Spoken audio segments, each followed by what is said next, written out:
you're saying about the media reports, that the media reports tend to be beat up a bit, but probably one of the best studies that was done was this, the Good Start study in Australia. It tracked young people from refugee backgrounds as they at the first 3 years of settlement, and what came up was that a sense of belonging is really, really important, and that school is a critical domain for this.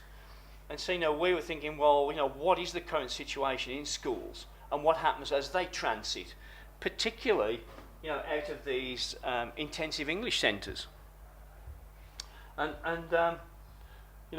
We also knew about sort of acculturation, how important that is, because that seems to come through. But what was really I was thinking was, what these kids from African refugee backgrounds are doing, is it a deliberate choice? Is it that when they're out in the community, it's this protectiveness that they're trying to develop? And certainly it fits in with work that we've done with adolescent reputations and goal setting. And as Ken said, when these kids first come to Australia and they go into the intensive English centres, they certainly have goals around career and education.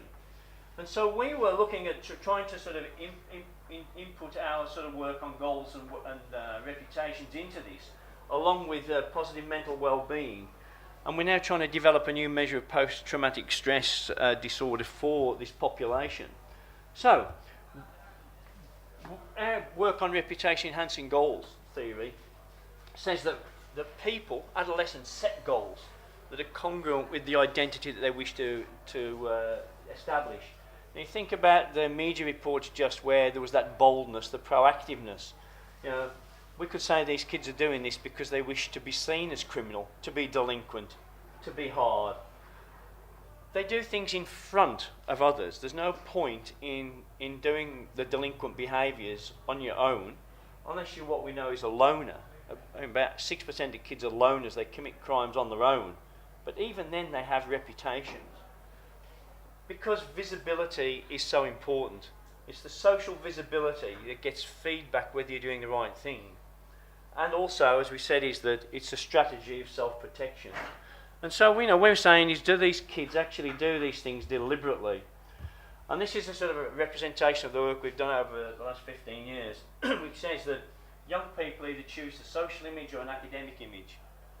We hypothesised that at the start, these kids from African refugee backgrounds we were after an academic image.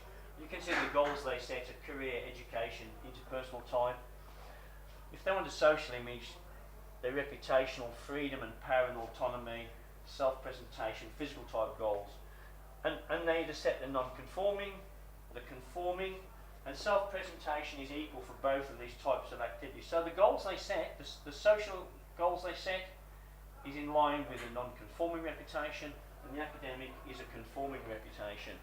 And we know that the kids start setting goals from grade 4, about 8-9 years of age, but they don't develop their reputations again until about 12 years of age.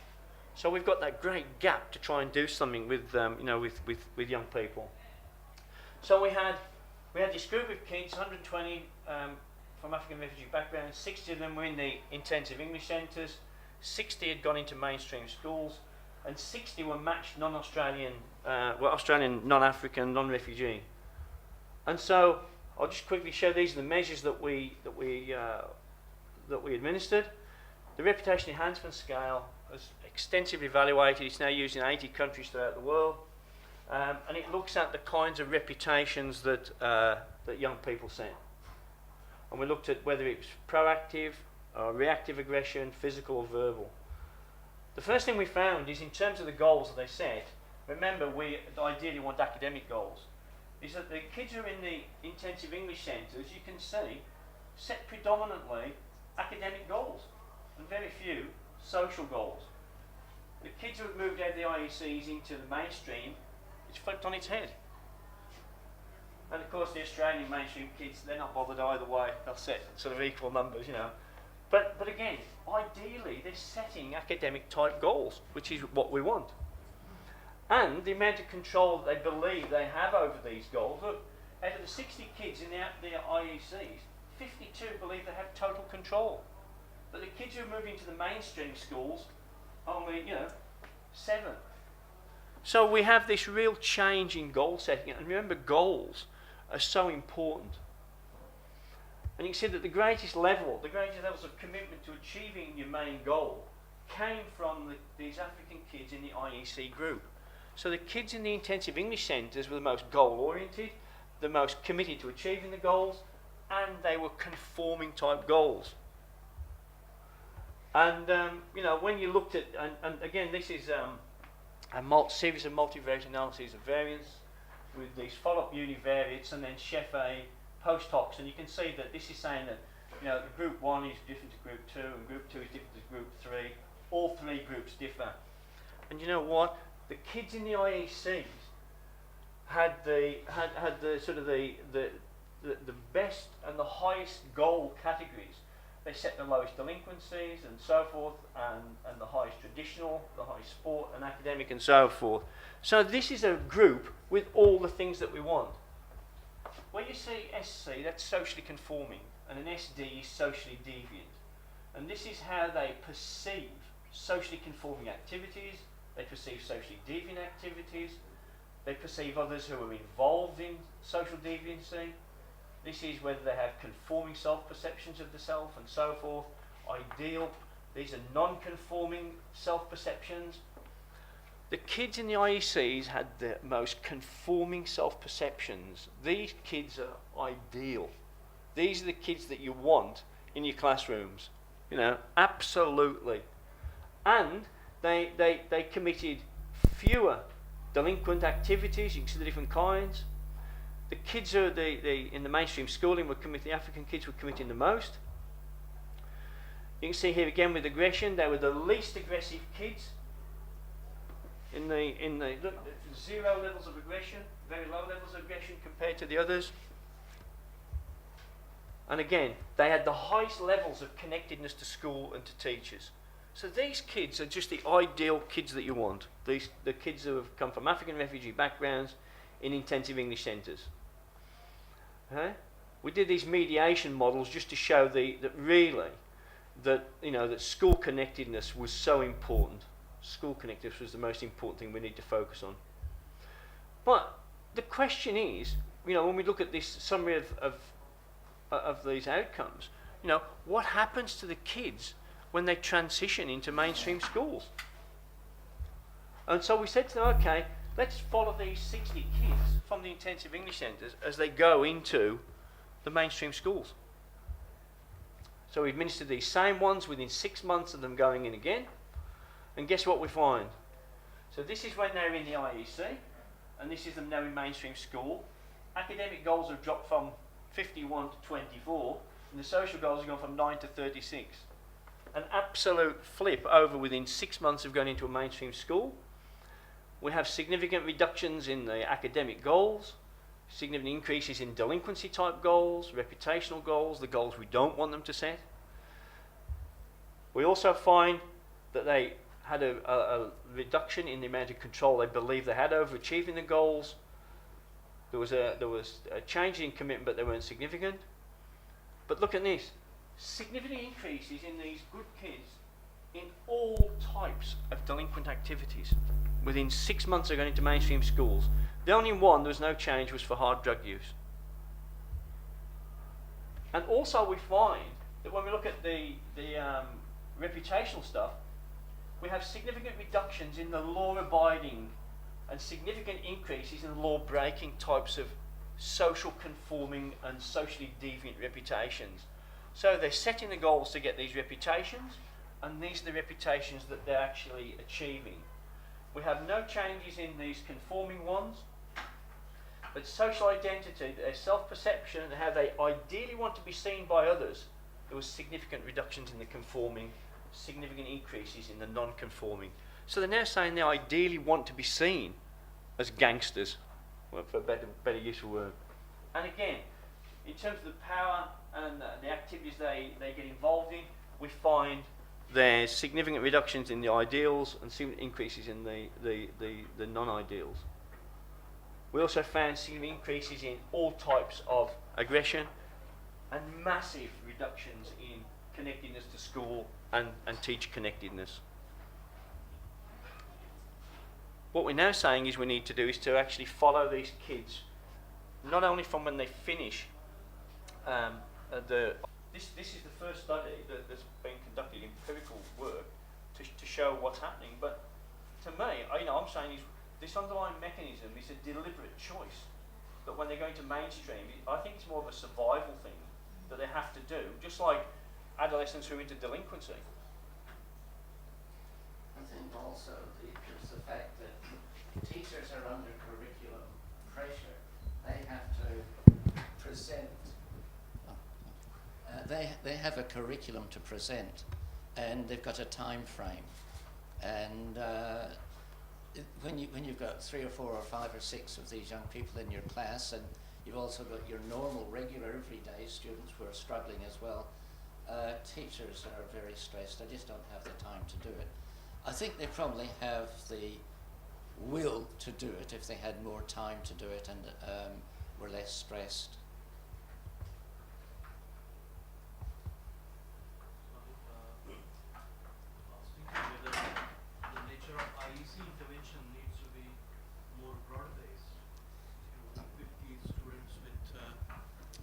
Yeah, in terms of preparing them to get into the mainstream and what they're going to face besides just a command on English.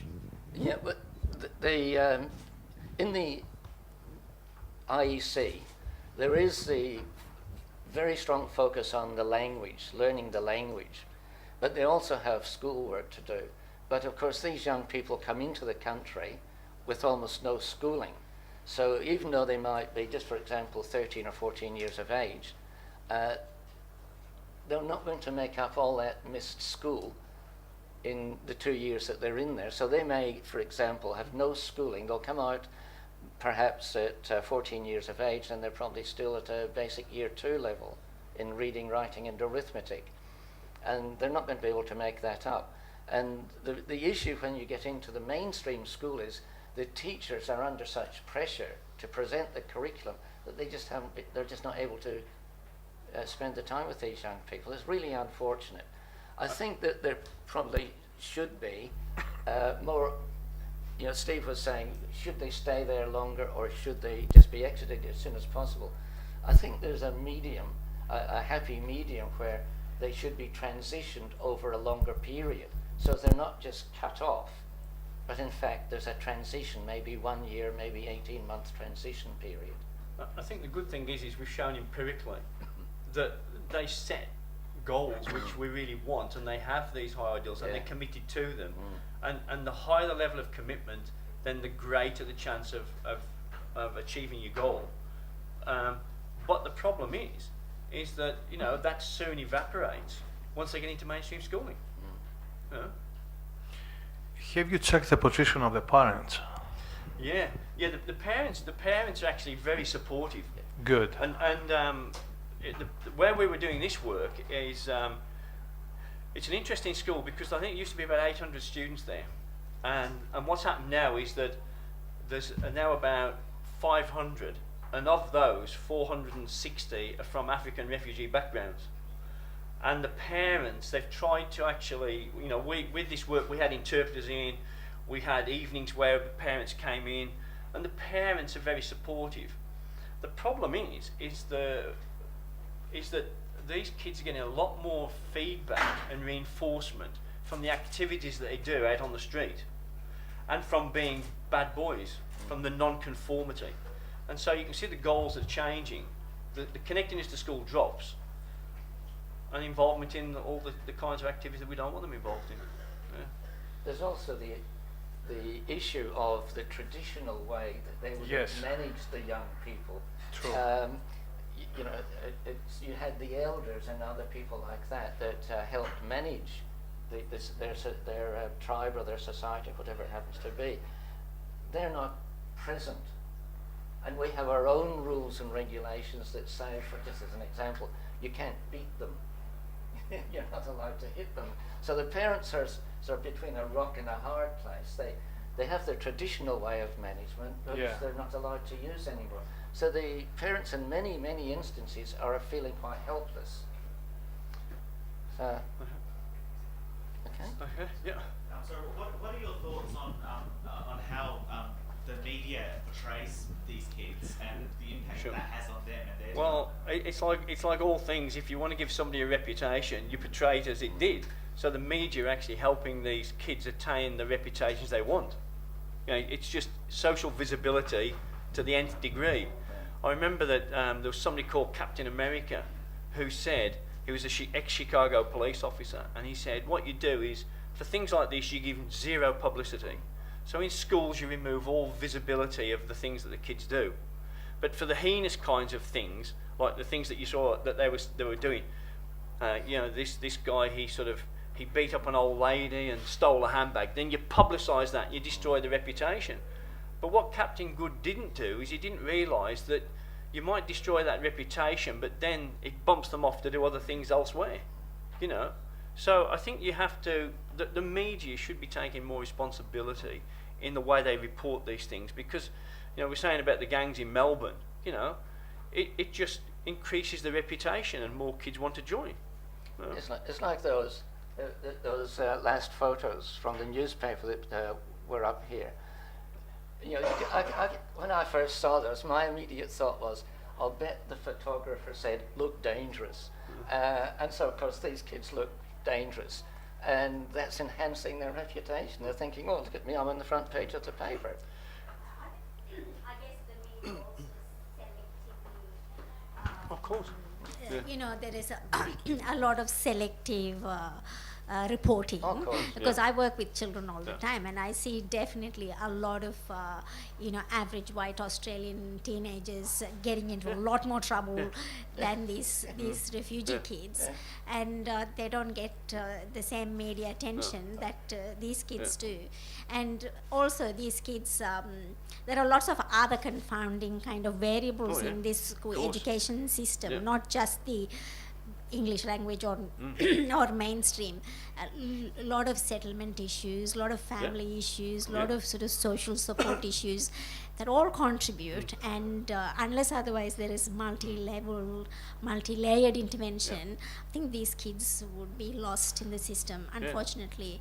And the other thing is that because of their English language levels, some of them are even diagnosed as having learning disability or intellectual sure. disability, and they really, you know, they don't have any other choice other than, you know, expressing it behaviorally or whatever ways that they can. And when it comes down to it, these kids we're talking about are no different to Australian kids who set goals and reputations. That model applies exactly to these kids, you know.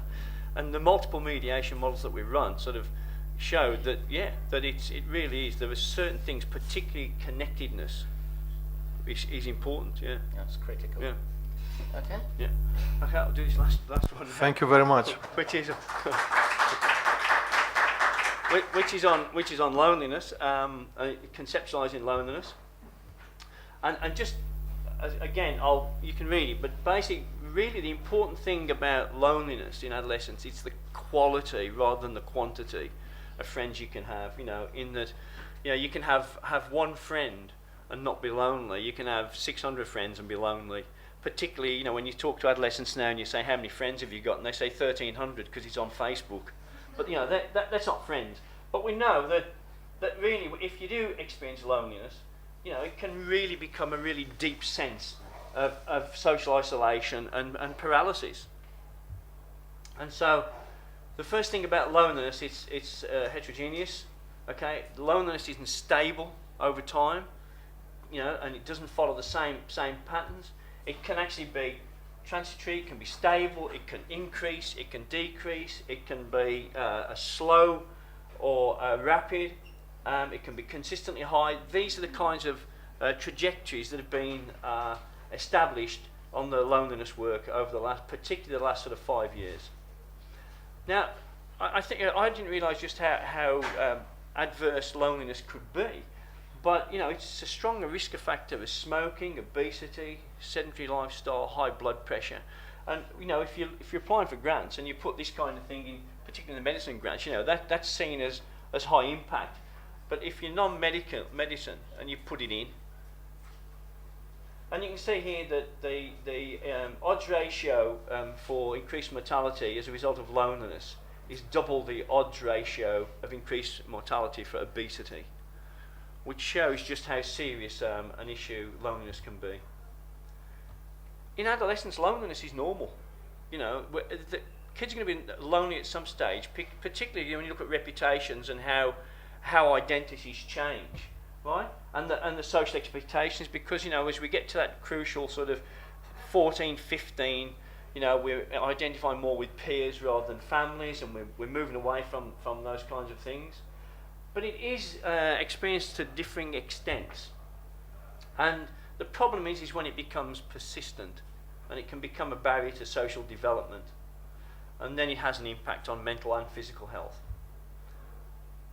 I was amazed when I found out that loneliness peaks in adolescence. You know, we tend to think of senior citizens, but 80% of adolescents report loneliness at some stage.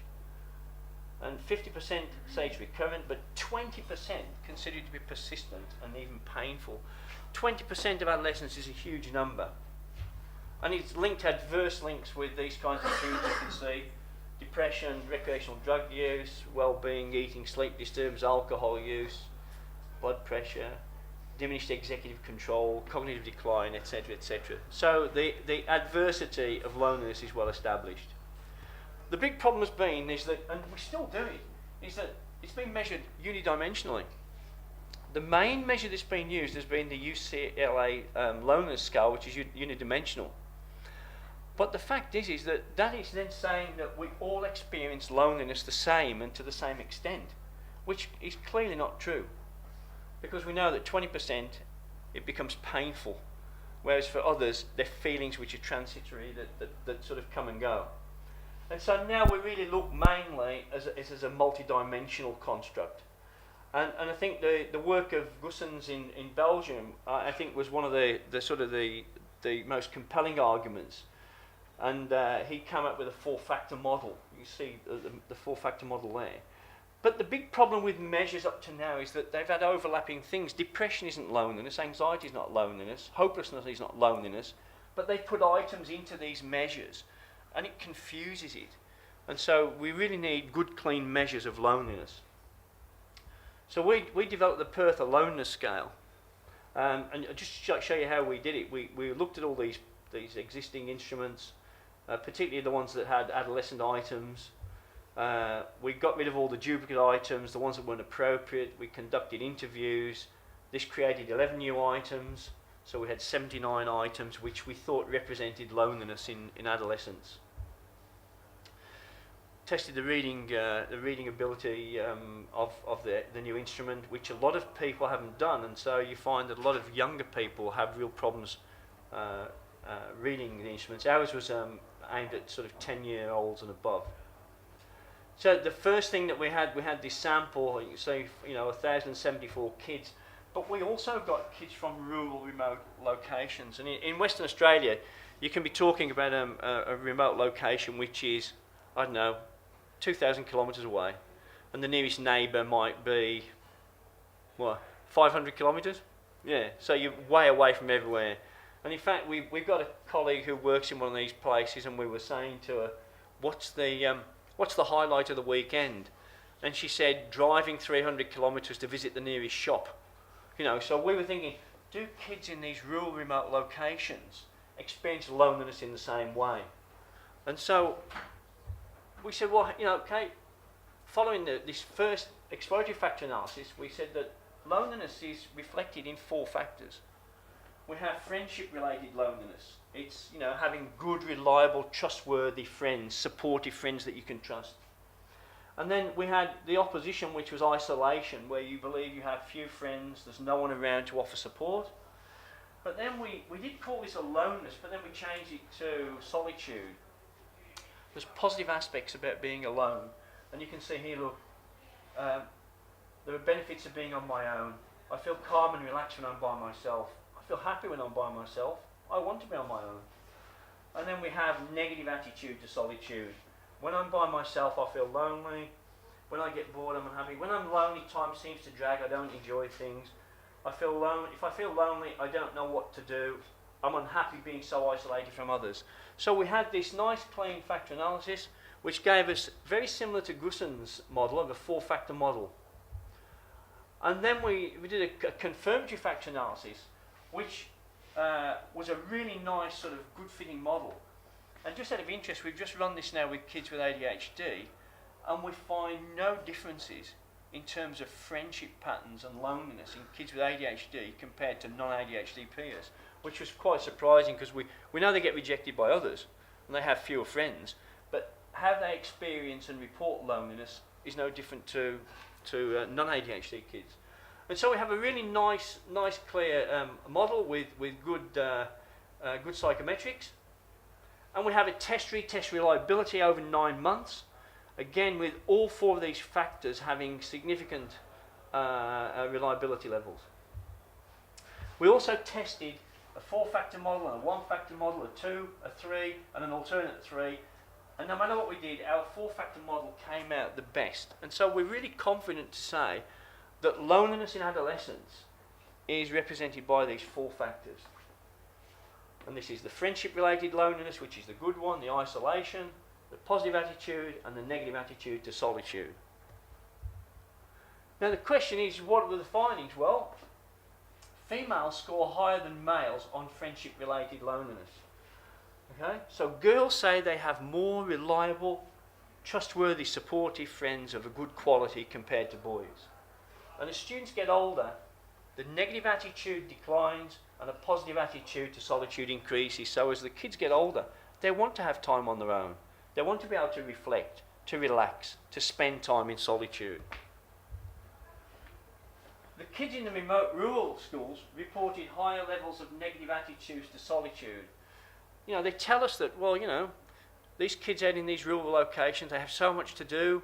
You know, they're really good being on their own, they enjoy it. Well, in fact, they don't. They have negative attitudes to being on their own compared to the ones in sort of the metropolitan regions. So when you look at it in terms of positive mental well-being, and you take something like the Warwick Edinburgh Mental Wellbeing Scale, which again we validated with adolescents, and it's a really good good instrument. We get this structural model, and it shows us that the strong, significant relationships to having good, positive mental well-being is friendship-related loneliness, having a positive attitude to solitude, and the negative attitude, the isolation being negatively related. So really, we need to focus on the friendship-related loneliness and the positive attitude to solitude. These are the ones that really are soundly and strongly related to having a positive mental well-being. And then when we did a series of these regression analyses, you can see in blue that increases in friendship-related loneliness has a significant greater association with positive mental well-being, and increases in positive attitude also has a good increase to positive mental well-being. For isolation, it's the other way. So the question is, if we're going to have an intervention, we have to tailor an intervention to these kinds of things. And so this was the next stage. We actually devised this intervention called I Connect with my colleagues, Anne-Marie Carroll and John Hattie. John's in Melbourne. And we funded by Healthway. And we developed this intervention. It's online, and we have a number of modules. We have this module which will address kids who have this, who we place in this quadrant. You know, they have good friendship, positive attitude to isolation, and they have good friendship-related loneliness, maybe some isolation there. Kids who have a negative attitude to solitude with limited friendships, and to me, the worst one, kids who are isolated and have a negative attitude to solitude. We can't treat different types of loneliness in the same way. So we developed different modules for this, and recently we've just done an evaluation of them where we had schools who implemented those 3 different modules. And again, with a structural model, we found that the one for the isolation and the negative attitude to solitude came out strongest, and that was the briefest intervention. That is 2 20-minute sessions a week. And it's no teacher input, it's the kids do it on their own. It's what's called CBM. okay? And it's cognitive bias modification. And I don't know whether people have used it, but basically, how it's being done is that you are presented with a series of sentences. Ken was swimming in the ocean. He saw a large fin coming towards him. He felt, and then you'd have a word stem, and it might be like this is relaxed. I don't think you'd probably feel relaxed if you saw that, Ken. But, you know, and the kids will then have to complete the missing word, the fill in the letters, and the speed at which they attenuate to that, and whether they feel as a negative or a positive, whether we do negatives and positives, you know, shows us in terms of the way that they interpret threats to them. And so we just did this, and we ran with 72 scenarios, loneliness scenarios, and found that that 20 minutes was significantly and incrementally more effective than cognitive behaviour therapy, social skills training, or nothing. So what we're now doing is we're actually developing it into an anime production. So it's going to be fully animated. And you can see here, for example, school has just finished, so you start to walk home. What we're doing at the moment, there's an image shown. Now it has to be a kind of anime where there's no emotion shown, and the gender is also neutral. As you're walking, you notice other people from your class walking together in groups, so there's a wider perspective with the image. You think that walking home by yourself is, and then we're going to give them a selection of words on a touch screen. But we're also now not using images. This is going to be completely animated, and it's touch screen response. And we think that really this will then be much more engaging, especially given the work we're doing on screens. So I think this is the next stage as an intervention, which will be 2 20-minute sessions a week at home, at school, wherever. It can be used with individuals, or it can be used as a prevention program in schools. Oh, I don't think you've ever seen this. I don't know if it will actually show, but it's. Have you seen Mork and Mindy? He talks about loneliness. I don't know whether I can. Can you open that up? Would it work? I don't know. Can you open up the link? No? Okay. Okay. It's a brilliant sort of expose of loneliness, you know, where Moore talks about this terrible disease called loneliness.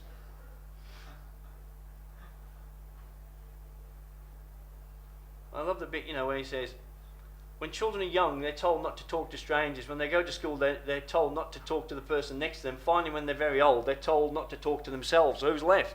You know, and it's right. I mean, you know, the one thing that comes through is that friendship-related loneliness, the positive things, a quality friend, is so important. And I think that, you know, if we could work on that in schools, I think that would ease a lot of the sort of the adverse outcomes from loneliness. I'm quite happy to take questions. Thank you. Okay. Thanks. Thank you.